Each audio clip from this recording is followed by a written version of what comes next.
En Bretagne, à 40 km de Rennes, Paimpont, village situé au cœur de la forêt de Brocéliande, est un endroit très apprécié des pêcheurs. C'est sur le site légendaire de l'étang des Forges de Paimpont que nous avons rencontré ces passionnés qui possèdent des techniques de pêche très différentes. J'ai commencé à pêcher très très jeune. Je suis né au bord de l'eau, à Rennes, au bord d'un canal. Et puis c'était une passion jusqu'à 14-15 ans. Et puis après, ça a changé. Il y a eu les filles, il y a eu le sport et puis le travail. Et ça m'a repris vraiment il y a 3 ans. Lorsque je suis tombé en pré-retraite. Et j'ai fait la rencontre de Gilbert Belair, là, qui loue cet étang et qui m'a invité et puis qui m'a redonné le virus.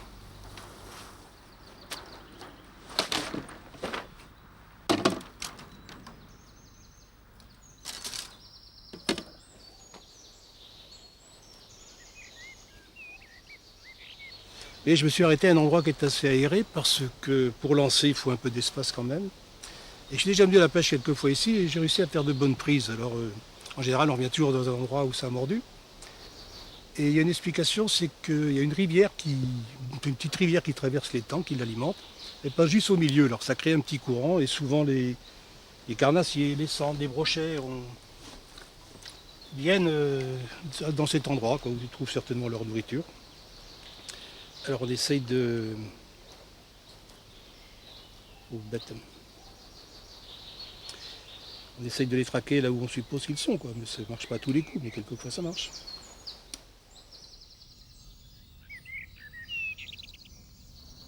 Thierry, spécialiste de la pêche à la carpe, installe régulièrement son bivouac sur les rives de l'étang pour consacrer plusieurs jours à sa passion.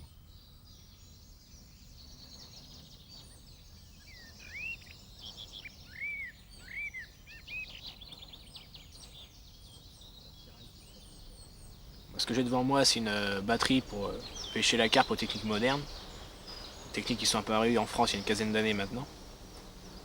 On a tout d'abord les cannes de différentes longueurs, de 3,60 m, 12 pieds, 3,90 m, 13 pieds. Ils ont les différentes puissances, de 2 livres à 4 livres. Les plus employés sont les 2,5 livres et 3 livres, pour lancer des longueurs de 110-120 mètres environ, à l'aide de plomb de centaines de grammes. Pour pêcher avec ces cannes, il faut des moulinets à grosse contenance, costauds, qui peuvent combattre en toutes conditions, avec une contenance importante de fil ou de tresse. La tresse étant beaucoup plus solide que le nylon, ça permet de combattre dans des nénuphars, dans des obstacles, dans du bois. C'est beaucoup plus résistant que le nylon. Ces moulinets peuvent être à frein avant, comme ici, ou alors débrayables, situés à l'arrière du moulinet, qui permet de débrayer la bobine. Après ces cannes et ces moulinets, il y a des détecteurs de touches électroniques. Cela permet d'entendre le poisson la nuit quand il y a les départs. On peut régler le volume, la tonalité. C'est très pratique la nuit, quand on dort ou même la journée. Avec ces détecteurs s'associent les écureuils à balancier. Il y a différents poids, différentes couleurs, selon les goûts. Ça permet de mettre le fil sous tension. Et lorsque le poisson revient, ça permet de faire descendre le fil et d'actionner le détecteur. Je vais vous montrer. Quand le poisson revient, le détecteur sonne. Pour supporter le tout, il faut un support de canne, on appelle rod-pod. Il y a différents types aussi. Un trépied, ou 4 pieds comme ici, en inox, en acier. Il y a un modèle en 4 cannes, comme celui-là, ou 3 cannes. Les 3 cannes étant plus employées. Mais vu que la réglementation actuelle en France autorise la pêche en 4 cannes, on peut y aller jusqu'à 4 cannes, mais 5 cannes est interdit. Ou alors il faut acheter une deuxième carte de pêche. De plus, pêcher à 3 ou 4 cannes permet de multiplier ses chances que de pêcher qu'une seule canne ou 2 cannes. Plus il y aura de cannes, plus on aura de chances de prendre du poisson.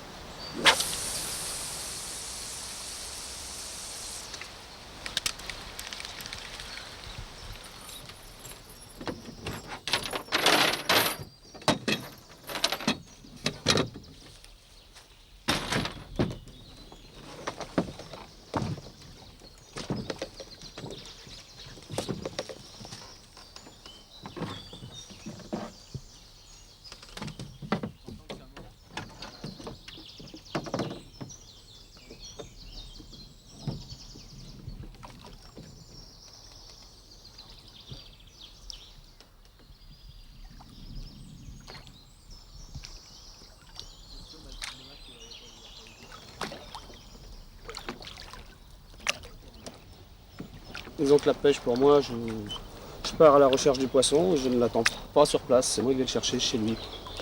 C'est la différence des autres pêches à poste fixe.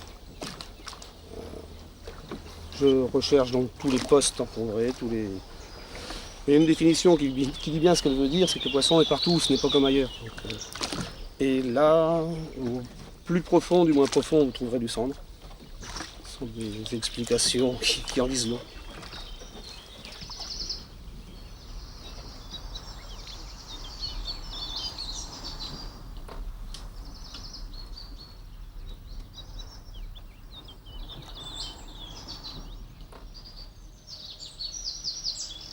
Oui, le montage, là, il est fait, disons, parce que il est très simple. C'est un montage qui est donc à même le fil, monte l'hameçon sur le fil, et simplement une petite olive ici et un plomb coulissant qui va me permettre de décrocher tout à l'heure quand je serai dans les branches. Et c'est tout, et uniquement au bout, un petit vif. Ce que je recherche, c'est le cendre avant tout. Et sur ce montage-là, le problème, c'est que si je rencontre un brochet, je suis sur nylon, donc j'ai toutes les chances de casser. Et ce que je peux retrouver là aussi, c'est de la perche. Avec un petit vif, j'ai toutes les chances de trouver de la perche. Et ces endroits-là, je les pêche parce que c'est encombré. Et si c'est encombré, il y a du poisson. Tout simplement.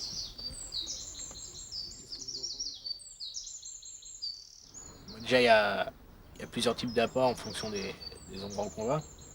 Pour aujourd'hui, j'ai choisi des graines de maïs et de chène vie. Ils ont trempé pendant une semaine dans de l'eau. Pour 6 kg de maïs, 3 kg de chène vie, j'ai rajouté 1 kg de sucre en poudre. Je les ai pas fait cuire, j'ai mis donc à tremper comme j'ai dit pendant une semaine. Pour bien les laisser fermenter. Quand on laisse fermenter, l'amidon du maïs ressort. Et c'est meilleur pour la pêche. On a de meilleurs résultats.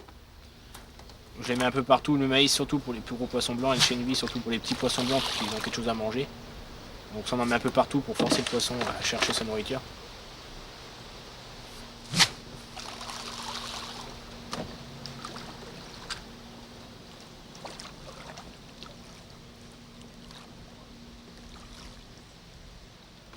Donc je fais un tapis d'abord avec les graines et après ensuite j'ajoute des bouillettes, ces billes. Il y en a de toutes les couleurs, il y a des colorants, il y a toutes sortes de colorants, d'arômes.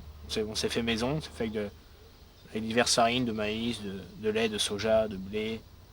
Semoule de riz, on peut quasiment tout mettre dedans. On mélange de tout. Après on forme des petites billes comme ça, soit d'une table, c'est plus pratique, une table à bouillettes, spécialement pour les bouillettes. Ça permet d'en faire un plus grand nombre. Ensuite on les place dans de l'eau bouillante. Suivant le diamètre, 2 à 3 minutes, mais généralement c'est 2 minutes pour un diamètre comme celle-là de 20 mm. Ensuite on les fait sécher, et soit on les fait sécher 24 heures, on les met au congélateur, soit on les fait sécher pendant 2 semaines pour qu'ils durcissent bien et qu'on les garde plusieurs mois. Vous avez une bouillette après une nuit de pêche qui est attaquée par les écrevisses. Ça c'est après la nuit, et quand elle était mise, elle était grosse comme ça. Ça faisait 20 mm au départ, et maintenant on en fait une dizaine. On va la changer. Vous avez l'hameçon, le balding qui est en tresse, souple, ou raide, ça dépend. Fil raide. Un plomb, une centaine de grammes, qui est fixe. Qui permet quand la carpe va se saisir de lèche, la masse de plomb va permettre de faire pénétrer l'hameçon dans les lèvres du poisson. Un émerillon pour accorder le balding, le corps de ligne, 2 perles. Sans anti-emmêleur, certains pêcheurs mettent un anti-emmêleur, c'est un tube en PVC pour éviter d'emmêler la ligne. Et je me suis rendu compte que même sans tube, on s'en mêle pas. Il suffit de s'entraîner un peu au lancer et ça permet de pas s'en mêler. Et donc c'est beaucoup plus discret que d'avoir un gros tube sur le corps de ligne. On a un montage tout simple, mais qui est réservé quand même aux conditions de pêche en étang et en eau plus profonde. En eau plus profonde, le plomb sera monté en dérivation et non en bout de corps de ligne.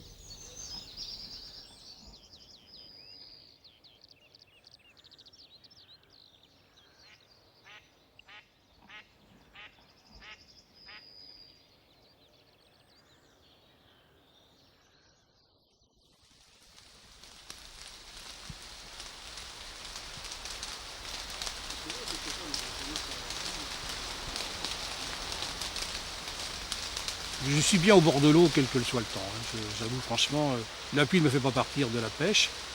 Et j'aime bien quand il fait beau aussi. Moi, c'est le côté calme que j'aime dans la pêche. Quand même. Vraiment le calme. Et puis, lorsqu'on a une prise, eh bien, c'est intéressant parce qu'au vif, c'est toujours des gros poissons en principe. Ah, il y a une petite lutte avec le poisson quand même, quoi. Hein. Et puis, bon, on en relâche les trois quarts. Quand on a pris un poisson, un gros poisson à consommer, on met le reste à l'eau. Derrière, le poisson, c'est secondaire. Ce que j'apprécie ici surtout, mais c'est cet environnement, le calme. La plus belle pêche que j'ai faite cette année, c'est deux cendres. C'était un temps de pluie comme ça, de 7h le matin, 14h. On était bien couverts, on avait des ponchos et tout.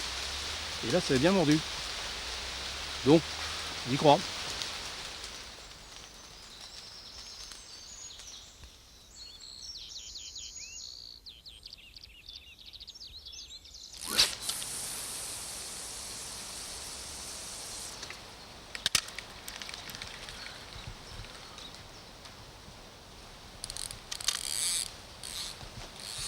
La pêche en général, j'ai commencé vers l'âge de 4-5 ans. Et petit à petit, j'ai appris différentes techniques. Et je me suis vraiment mis à fond à la pêche depuis l'âge de 13 ans environ. Vraiment, c'est-à-dire pêche de nuit, pêche au cou, c'est-à-dire pêche des gardons, poissons blancs. Vraiment à fond tout mon temps libre depuis l'âge de 12-13 ans. Donc, ce qui fait environ 7 ans. Quoi. Personne pêche chez moi. Donc là, c'est pas quelque chose de famille parce que personne ne m'a montré la pêche. J'ai tout appris tout seul sur les magazines. Et je sais pas, c'est en me promenant, là où je suis d'origine, à Pelleguillier, dans le Morbihan, en promenant au bord de l'eau. Bon, c'est venu en voyant d'autres personnes pêcher, j'ai voulu essayer, et puis bah, j'ai chopé le virus. Quoi.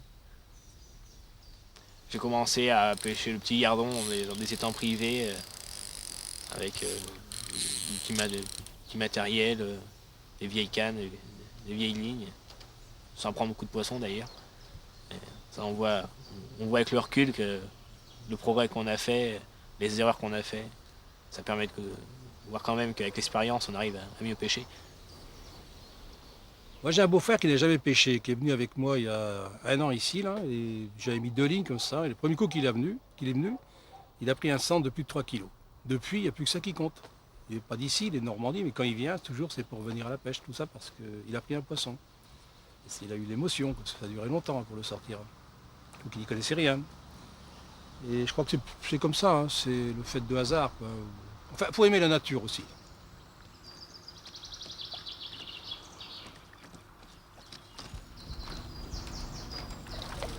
Les pêcheurs, disons que moi qui n'aime pas trop rester en place, ce sera certainement une pêche sportive, alors que des gens plus calmes prendront une pêche au cou ou une pêche à la carpe.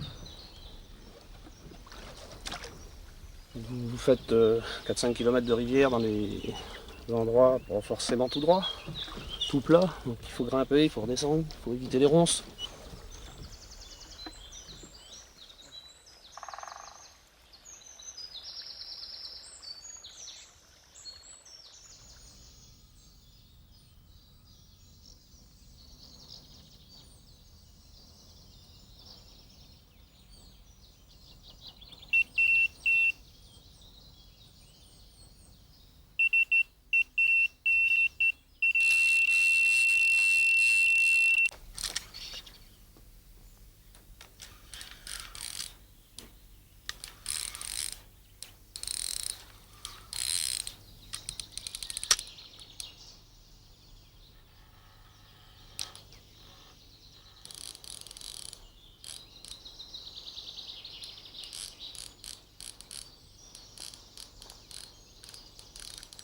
Ah oui, surtout qu'elle est dans les nénuphars, donc on ne sait pas si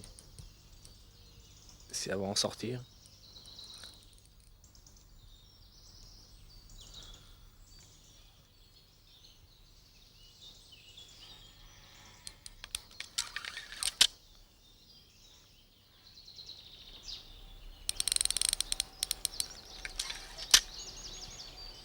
Je vais aller la chercher en bateau parce que elle va jamais venir sinon. Ça fait beaucoup de fil.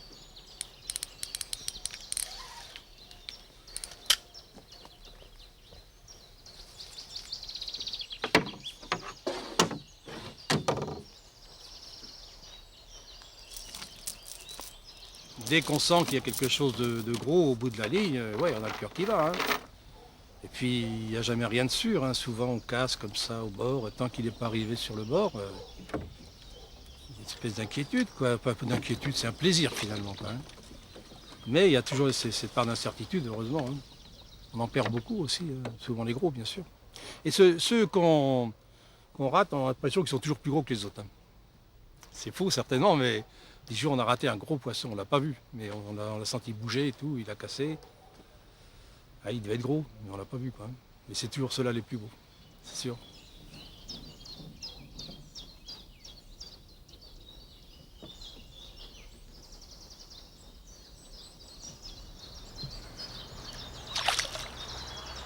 La carpe, quand j'ai commencé, personne la pêchait chez moi. Donc j'étais tranquille, j'étais tout seul au bord de l'eau avec un copain et puis on était les seuls à pêcher les poissons là, donc en plus ça mordait bien, puis c'est des beaux poissons, c'est des poissons de 7-8 kg en moyenne, donc ça va, c'est intéressant à prendre, c'est un combat tout à fait différent, puis il y avait tout à apprendre. La soif de découvrir une nouvelle technique, puis en plus aussi, vu que ça arrivait d'Angleterre, il y a aussi le phénomène de mode aussi qui a joué aussi au départ. L'attrait du nouveau matériel, le matériel sophistiqué, c'est pour le plus de plaisir que de pêcher.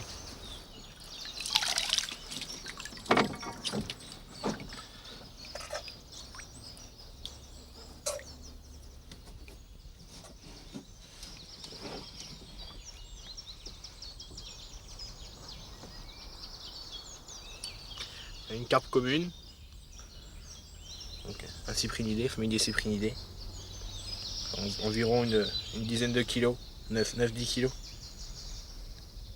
vendu une bouette au Robin Red de 20 mm, sur un amorçage de chenille et de maïs. Il n'y a pas beaucoup de nénuphars, mais elle avait fait un grand tour, donc c'est pour ça qu'elle était bloquée dedans. On fallait mieux assurer en bateau plutôt que d'essayer de rester sur le bord et de perdre le poisson.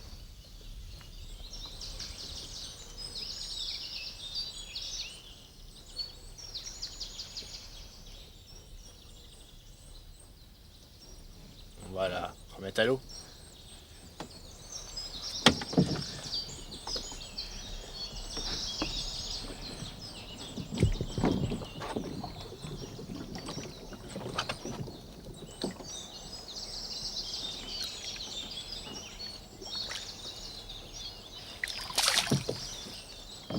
C'est important pour toi de le remettre à l'eau comme ça? Ouais, parce que c'est un poisson qui nous procure beaucoup de plaisir. Alors, on serait dommage de le tuer, alors ça permet de le reprendre plusieurs fois après, quand il sera plus gros, dans 1 an, 2 ans, il aura pris 10 kilos. Et souvent on les reconnaît, les carpes communes on a du mal à les reconnaître, mais les miroirs on les reconnaît facilement. Et si c'est important. Chacun fait ce qu'il veut, mais pour moi c'est important de remettre le poisson à l'eau.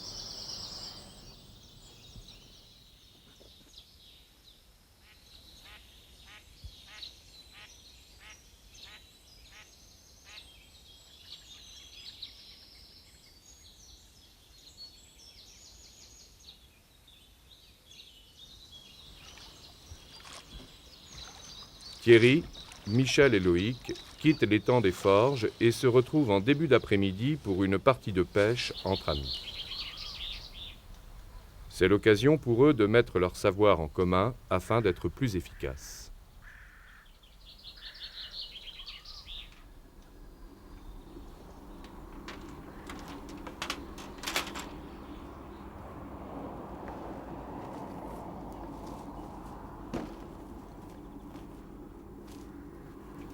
Là, nous sommes dans le bourg de Paimpont. C'est un étang qui est aussi tout à fait exceptionnel, qui est immense, vous voyez, parce que là, nous sommes comme un petit bras de l'étang. Et ça appartient à la commune de Paimpont. C'est un étang qui est ouvert à tous les pêcheurs. Il suffit d'avoir une carte ordinaire, un thym piscicole, et chacun peut venir ici pour pêcher. C'est très poissonneux également. Et c'est vraiment dans le centre de Paimpont. C'est des étangs, c'est tellement grand que vous avez toutes les sortes de poissons. Le tout, c'est de savoir où ils se situent.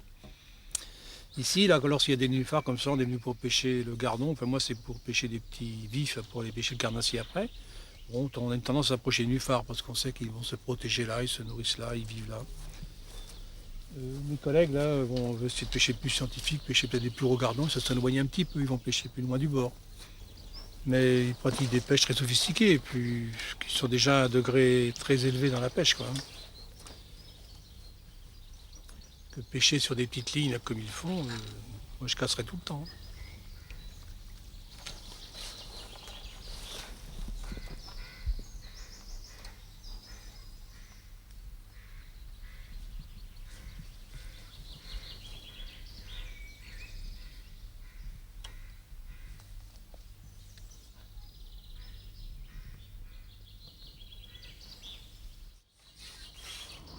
Là, je prépare l'amorce pour amorcer le coup, pour faire venir le poisson, donc ça va faire venir le poisson sans le gaver. C'est diverses farines, de blé, de maïs, de biscuits, de la chapelure, du pain, des additifs comme du caramel et un peu de tout. C'est pour faire venir le poisson sur le coup et le maintenir sur le coup. On va amorcer.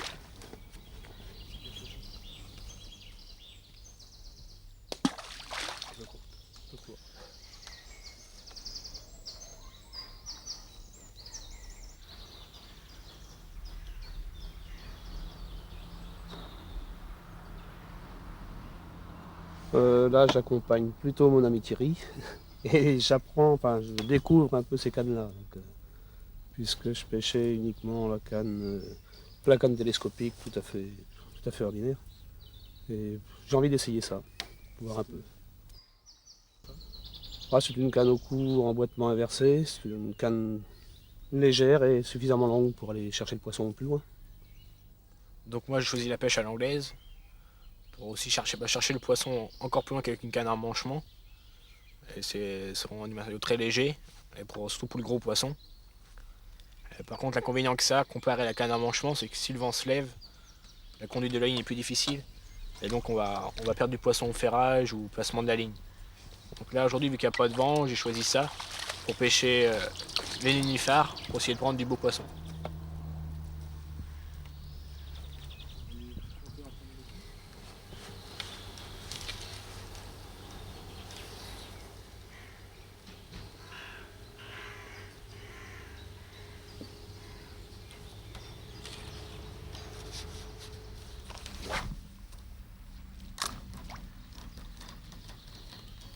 Regarde mon bordel, il est en train de positionner maintenant pour faire maintenant.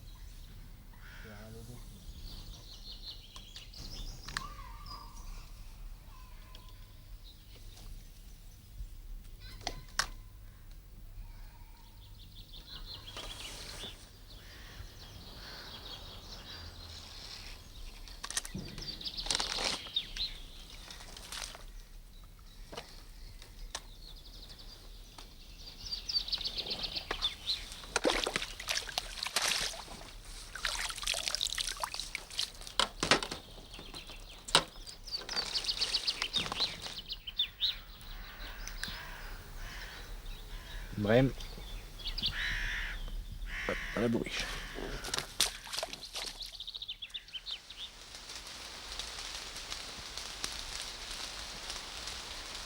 Michel est rentré. Thierry et Loïc affrontent une nouvelle fois la pluie.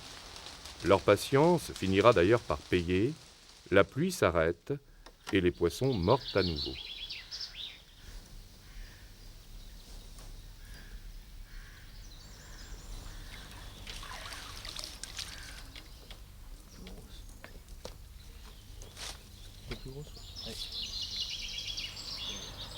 Ils ont mis du temps à venir, donc on espère en prendre encore plusieurs d'ici la fin de l'après-midi de pêche.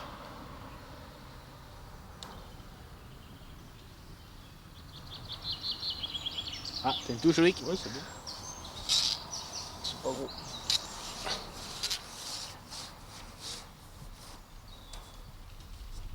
Petit, c'est gros? Petit. C'est la fille. Une brème aussi. C'est la fille. Et l'enfant. Pas trop gourmand en tout cas. La mère d'un côté, la fille de l'autre. Deux brèmes. Le petit.